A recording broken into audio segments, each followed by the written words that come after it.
So for those of you who I haven't met before, I'm Allison Werner. I'm Executive Director here at River Alliance of Wisconsin, and we're thrilled to have you all join us today. It's kind of fun. I'm going to date myself here a little bit and seeing all the squares fill up and all the names. I'm feeling a little bit like romper room of wanting to call out all the faces and names I'm seeing on the screen. It's so lovely to see you all today. A couple logistics before we get going. As Stacy mentioned, we are recording this so that we can share it with folks like Kim, who had to pop off today to make it to something else. So we want to be able to share this with others. So it is being recorded. We've also, as you probably noticed as you came in, everyone started as muted. We're going to ask that you stay muted, please. It just helps keep down the background noise so everybody can hear as best as possible during the presentation. And then we will welcome questions and comments as part of the conversation today. We're going to ask that you use the chat box down at the bottom of your screen. Feel free to write a question or a comment anytime through the presentation. And when we're done with kind of the formal part of the team sharing some things with you, we'll go to that question and answer section in the chat and cover things that you all want to discuss and share today. So again, I'm Allison Werner, Executive Director of River Alliance of Wisconsin, and our purpose here today is to do a couple of different things. One is to celebrate our past accomplishments and also share the work we've prioritized to move forward for our next, hopefully several decades of work here in Wisconsin. I want, seeing so many supporters here, there's current and past board members and all sorts of you folks who've supported us through many decades, and some are new friends to the organization. And we're so grateful to have all of your support. As River Alliance has been celebrating our 30th anniversary this year, I've been fortunate to have been with this team 17 of those 30 years, and it's been really, really fun to reflect back and look at the accomplishments we've had with your support. A lot of our work, as you know, revolves around our work with local groups. That's how I came to this organization, was supporting the groups like Alex's. I see Alex on the screen today, like Superior Rivers Watershed Association. That is still core to our organization, is providing local groups the training support they need to accomplish their goals and protect our waters. And that includes things like helping stop the spread of aquatic invasive species. Your support has also helped us be a champion on water policy issues across the state. You're going to hear today about PFAS a bit. That's a current issue that we've been working on. But we are also going to share today what we're looking at going forward. There's many issues to address around Wisconsin. We just completed our 5-year strategic plan, and you're going to hear from the team today some things that are familiar and some things that are new. But the core to it all is this balance for us of local group support and also long-term vision for changes to our policies of how we manage water in Wisconsin. So you're going to hear from our team, new things like climate resilience. Not that we haven't worked on climate change before, but we're really looking at it in new ways for our organization. But you're also going to hear a recommitment to things like mining and dams. And again, that theme of local group support. Local group support recently includes our work with farmer-led councils, and our Agriculture and Water Policy Director, Mike Taboris, is going to lead our conversation today to share how we are working with farmer-led councils across the state, and also how we're looking at setting new agriculture policy in Wisconsin going forward. So Mike, please take it away. Thanks, Allison. I am Mike Taboris. I'm the Agriculture and Water Policy Director here at River Alliance. And agriculture continues to be the biggest issue that we deal with in terms of water quality of the state. Water contamination from fertilizer and manure runoff, along with pesticides and herbicides, is significantly increasing and not decreasing. The principal contaminant in Wisconsin's water is still phosphorus. We've seen some modest declines in phosphorus since the 2010 phosphorus rule, but it's come almost entirely to this point from point sources like utilities and changes to cropping systems away from dairy and toward row cropping. And as a result, nitrate in groundwater is increasing. And so while there have been steady adoption of field level practice changes by farmers like no-till and cover crop usage, in absolute numbers, it's still pretty small. About 6.3% of acres in Wisconsin have cover crops on average between 2015 and 2022. And we're stalled at about 33% nutrient management plan coverage in the state. And we don't expect any new legislation forthcoming. So with that background, the work that we're doing is aimed at doing the best that we can with the infrastructure that we have, and really extending it in new directions. So here is a picture of us working with a producer-led group, which is a program that was started by DATCAP in 2016.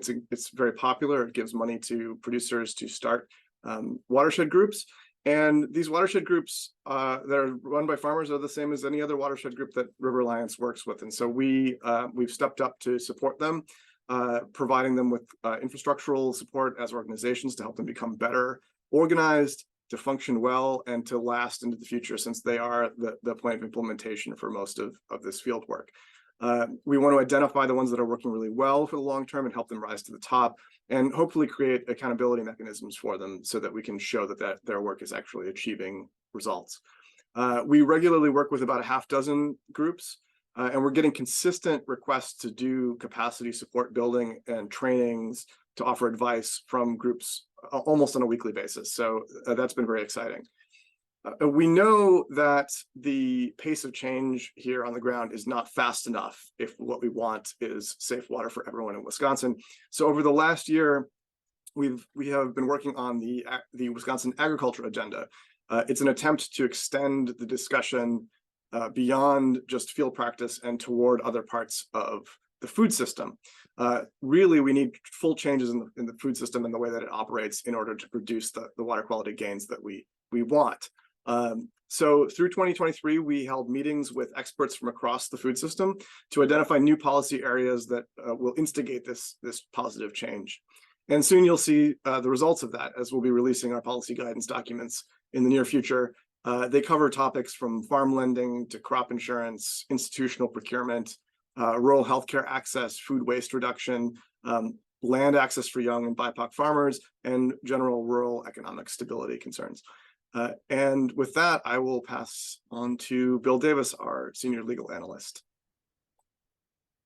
Thanks, Mike. I am Bill Davis. I'm the senior legal analyst here at the River Alliance, Mike just said.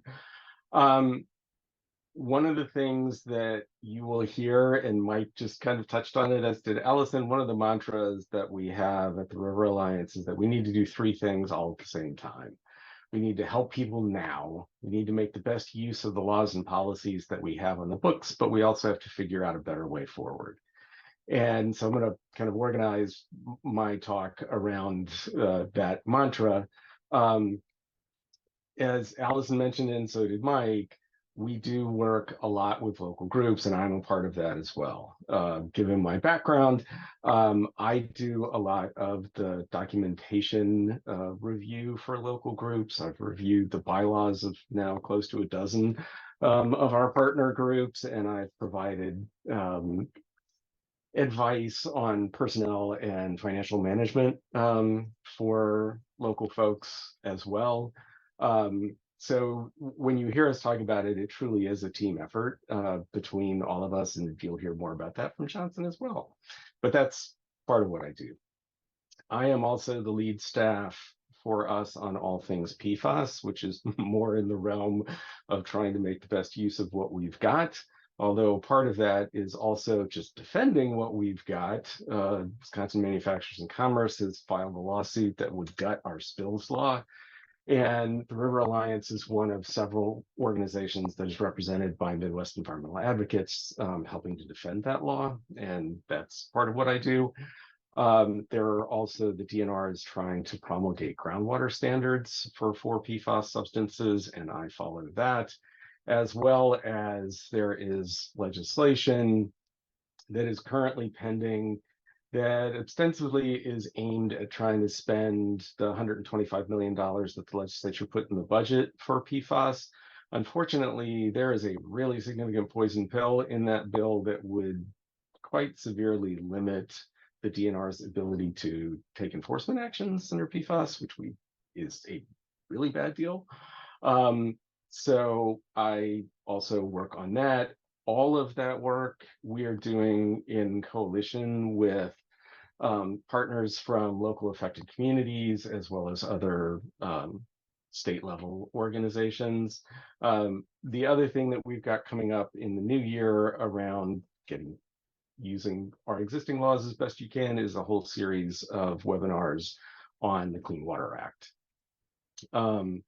And the picture on the screen is all of us in front of the Yahara River, which is one where we do the Fool's Flotilla, but also has its share of water quality issues. So it's always interesting standing in front of something where it's like pretty, but at the same time, yikes.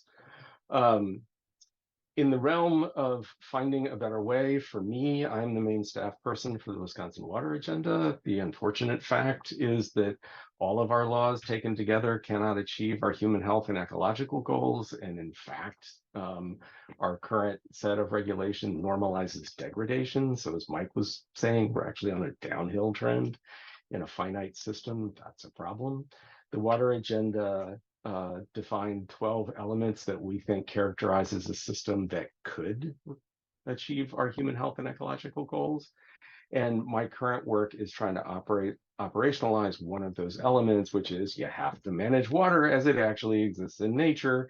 And that work is aimed at trying to develop an integrated, comprehensive water management plan in the central Wisconsin River Basin. And I realize that's a lot. Any of you have any questions or want to talk with me about any of that in greater depth, please feel free to ping me. But at this point, I will turn it over to Ellen, who is our Climate Resilience Director. Thanks for the introduction, Bill. Hi, everyone. I'm Ellen Voss, the Climate Resilience Director at River Alliance, like Bill just said. But until very recently, my title was Aquatic Invasive Species Program Director, which is a mouthful. For over a decade, River Alliance has led early detection, monitoring, education, and outreach efforts along the Mississippi River, which is considered to be a super spreader of invasive species. And while that work is coming to a close in just a few weeks here, we're going to continue our statewide work to encourage responsible decontamination behavior, excuse me, with anglers and paddlers so that we can limit the spread of invasive species to new locations. We're also continuing our work with Conservation Dogs Collective on an early detection project that aims to train dogs to sniff out a snail invader that's known to be in Wisconsin's trout streams. Successes that we can be proud of are the creation of long-term monitoring programs like Snapshot Day and Project Riverine Early Detectors, or Project RED for short, that have led to really successful early detections of new species around the state. And these programs originated here, but now they have long-term homes with UW Extension, which will ensure that this really important work continues long after our involvement comes to an end next summer. So as I step into my new role as Climate Resilience Director, we're shifting away from focusing on aquatic invasive species impacts to our waters to exploring more broadly how River Alliance can best support communities and ecosystems as we face the challenges of a warming climate and more intense hydrologic cycle. We're thinking specifically about our role in unifying communities, local groups, and government to develop and implement strategies for healthy, resilient rivers and connected waters and communities. We'll also be advocating for the value of nature-based solutions as a preferable alternative for human-built infrastructure. And finally, you might have seen the announcement back in September that our long-term hydropower consultant, Jim Fossum, has retired. So what you see in that photo on the screen is Jim and I overlooking the Mississippi River at our last check-in, where Allison and I thanked him for all the mostly silent work he's been doing for us in the background for 18 years. I've stepped into that role, and as an organization, we're continuing to take advantage of these once-in-a-lifetime opportunities when hydro dams come up for relicensing to advocate for environmental measures that protect rivers and benefit the public interest. I'll continue to participate in settlement implementation team agreement meetings where we manage and allocate settlement funds for natural resource projects that do things like improve fish habitat, restore eroding shorelines, monitor invasive species, or sometimes even purchase land along a river so that we can protect these prime recreation areas or habitats for endangered species. And with that, I will pass the mic to Johnson Bridgewater, our Water Advocates Organizer. Hey, everybody. Thank you, Ellen. So I'm Johnson Bridgewater, Water Advocates Organizer for River Alliance. And my job essentially boils down to fostering on-the-ground advocacy efforts and also building advocacy networks all across Wisconsin to protect clean water. A big part of my advocacy is focused on mining. It's well documented that mining and water-rich environments like Wisconsin results in water pollution 100% of the time. At the local level, most of my time has been focused on potential mining hotspots like Taylor County, Marathon County, Oneida County, Marinette County. It's also working though with tribes, Glyphwick, regional coalitions like the Wolf River Action Committee and the Mining Impact Coalition to push back against mining all across northern Wisconsin. Unfortunately, there are also current federal governmental pushes to expand mining in our neighboring states of Minnesota and Michigan. So I also spend a little time working to build regional advocacy networks as well. And if you'd like to read more about Wisconsin-specific mining issues and what I just mentioned, please head to our mining page on our website. And we also have a place there where you can sign up for mining-specific email updates. The photo on the screen. So this was a regional meeting we held last fall at the Eau Claire Dells, and we had participants from Wisconsin, Minnesota, and Michigan who all came together to work on local, statewide, and regional mining issues. Mining is not, it's my biggest, I think, but not my only issue. I also worked this past year on other issues with Wisconsin community organizations like Oneida County Clean Waters Action, Superior Rivers Watershed Association, Coalition to Save the Menominee River, to name a few.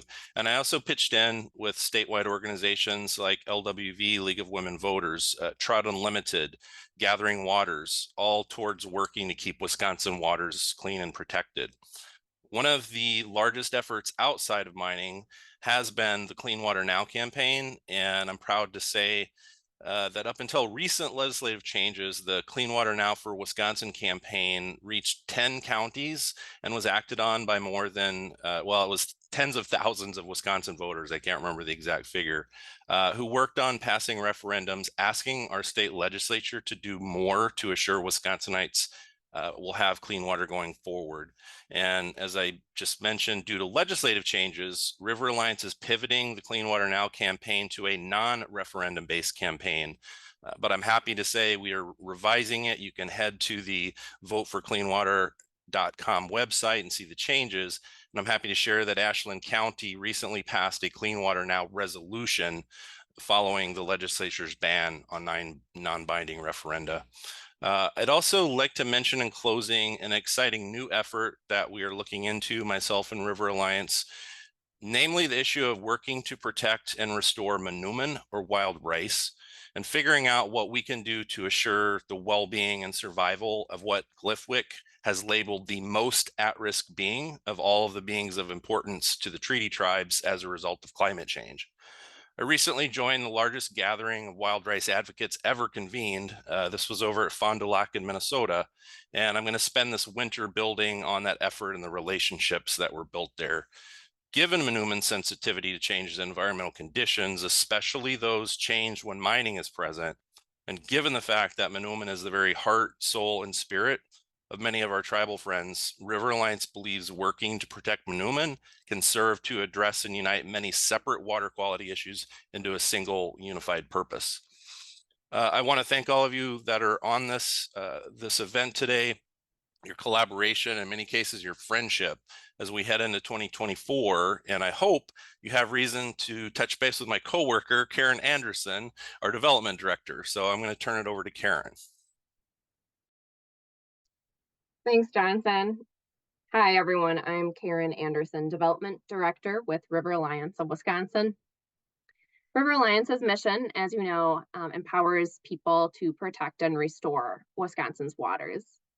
And we're able to carry out this work in large part thanks to you, thanks to people who are passionate about Wisconsin's waters as individuals or as part of your businesses or foundations or conservation and watershed organizations.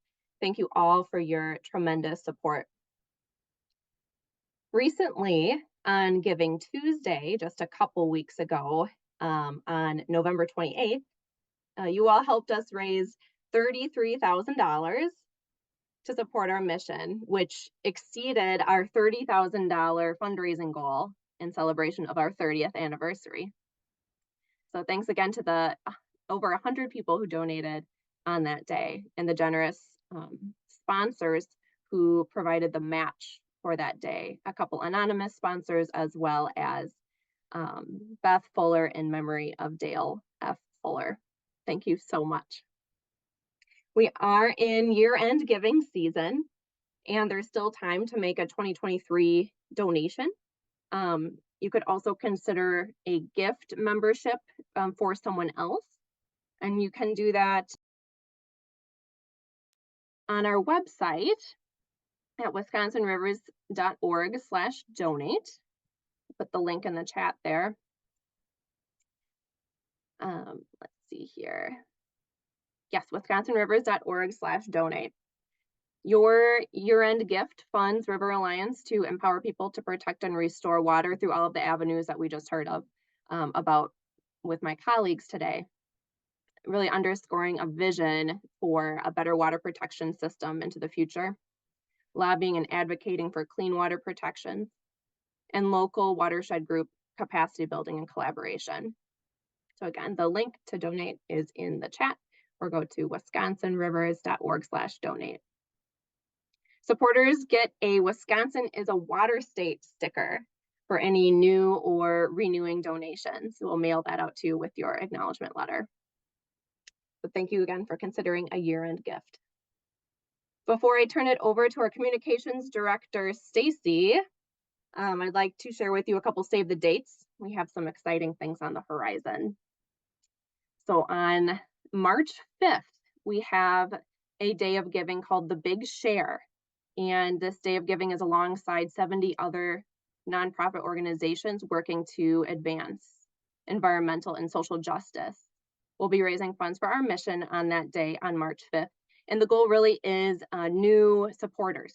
So if you're on this call, you probably have some buddies who care a lot about water too. And I can send you a reminder ahead of time if you want to invite them to come into the fold of River Alliance. Canoecopia is on March 8th through 10th at the Alliant Energy Center in Madison. And you can visit us at our booth. We'll also have a decontamination demonstration station for aquatic invasive species. I'm partnering with some other organizations. And we actually need some volunteers for Canoecopia. So if you're interested to volunteer here in Madison, March 8th through 10th, let us know. And lastly, our Wild and Scenic Film Festival at the Barrymore Theater in Madison will be happening on March 21st. Tickets are on sale now, and I will put that in the chat too. And it will be at the Barrymore Theater here in Madison on March 21st. All right, without further ado, I just want to thank you again so much for your support, and now I'll hand it over to Stacy. Right.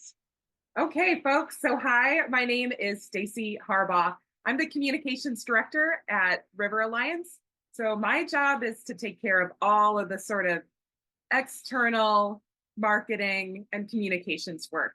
So I'm on the website, social media, print newsletters, email newsletters, and all the ways that we try to get the word out about what we care about and what we're working on. And one of the things we worked on this year that I was so pleased on how it turned out is we launched a campaign in honor of our 30th anniversary, and we asked people to take the River 30 pledge. And the idea behind it was we wanted to inspire people to spend more time on or near Wisconsin's waters. So some of the ideas that we put out there to say, here's how you could do your pledge. You could pledge to paddle 30 river miles. You could hike 30 miles along a river's edge. You could visit 30 different bodies of water, or simply watch 30 sunsets over water as you travel around the state. You know, it didn't really matter how you did it, but the idea was just spend more time with our water so that you can appreciate it and know what it is that we're working to protect, right? Our beautiful outdoors. And so, you know, you put that out in the world, you're like, here's an idea, run with it. And people all over the state took the pledge. Our mascot was our board member emeritus, Lindsay Wood Davis. He's such a champion for our organization. And he was determined to visit 30 different bodies of water. And he accomplished that. His last paddle for his pledge was one of the events that we offered around the state. We had different paddling events that happened under that River 30 campaign. And so he finished his 30th paddle on the Fox River with us. And as you can see, there's a photo on the screen, and paddlers in colorful boats are raising their paddles above their heads. We're in the midst of a lock as we were traveling from one level of river to another level of river. And that was such a fun experience to be in that amazing feat of infrastructure there. So the River 30 campaign has been a lot of fun, and it's been a good way to engage some of our biggest fans to get out there and really show what we're working to protect. As this month goes on, people are sending in their photos and their reflections about their pledge and what it meant to them. And so you can see some recent social media posts, and there are more to come of people sharing their photos and why they did what they did. So to us, that's been very inspiring to see what people have done to run with it. Now, one of the ways that we do keep in touch with people, and if you're here on this call, then it's a strong likelihood that you are getting our emails. I hope you are. If you're not getting an email from us twice a month, I invite you to sign up for our Word on the Stream e-newsletter. We only send it out twice a month, so we try not to bombard you with emails, but I promise, it's my pledge to write emails that you really want to open and read. So that's why once a month we tell the story of a clean water champion, someone who is either showing tremendous leadership, innovative work around water, or who is personally experiencing some of the negative impacts of pollution. And we share their story through an interview, like a Q&A or a narrative story, to give them the microphone for a moment to explain why they do what they do and why protecting water is so important to them.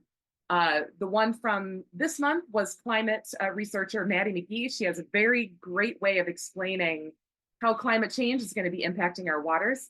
And she is optimistic, I would say. So it's a good one to read.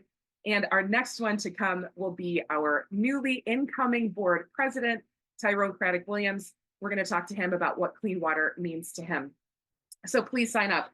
If you have any questions about your email subscription status, your mailing status, how we communicate with our folks, please let me know. I'd be happy to get everything lined up in our database so that you are able to keep in touch with us. And we do want to keep in touch in 2024.